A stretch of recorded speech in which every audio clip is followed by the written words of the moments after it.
Eventually, he told us that Macy had cheated on him. I was angry and urged my son to leave, but my husband calmed us both and asked to speak with Austin privately. Essentially, he asked Austin what he wanted to do and if he wanted us to stop seeing Macy and her father. Austin said he didn't want that and wanted to work things out with Macy.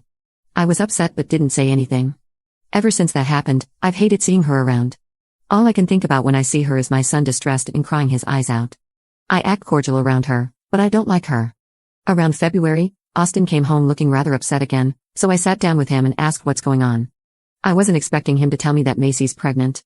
I was partially furious, and I told him I expected better from him and insisted that, before anything happened, he needed to do a paternity test. He was angry that I suggested she cheated again, but I didn't like how she was suddenly pregnant. When Mark came home from work, I filled him in, and he was equally upset. We all sat down and discussed it. Austin explained that I demanded a paternity test to be done, and Mark wasn't happy to hear that. I explained that she's cheated before, she could have cheated again. That led to a huge argument before we all calmed down. I asked if her parents knew, and as it turns out, they didn't yet. He said she agreed to tell them tonight. Sure enough, about an hour later, Mark gets an angry call from Alan demanding that my son marries his daughter. If Austin refuses, he demands that he pays child support and stays out of his kid's life.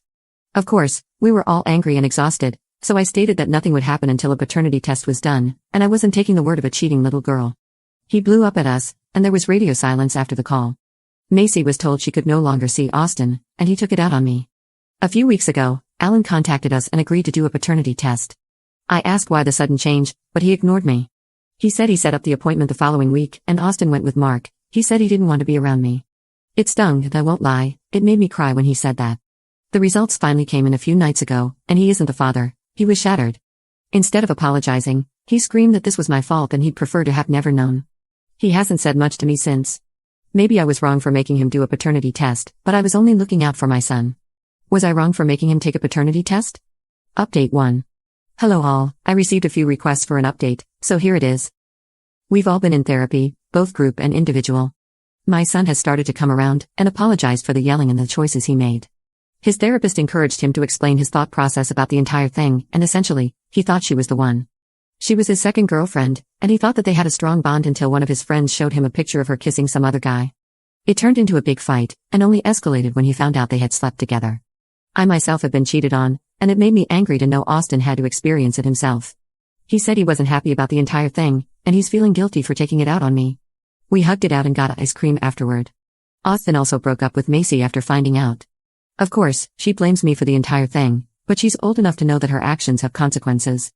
She hasn't been handling it well, apparently lashing out at everyone possible, and attempting to egg our house. Austin has been quiet, but I can tell he's starting to accept what's going on, and he's been spending more time with friends. I've been giving him his space, and I think that's helped in the long run. Macy has also given birth recently, and we know who the father is. Unfortunately, the father was Austin's best friend, Chris.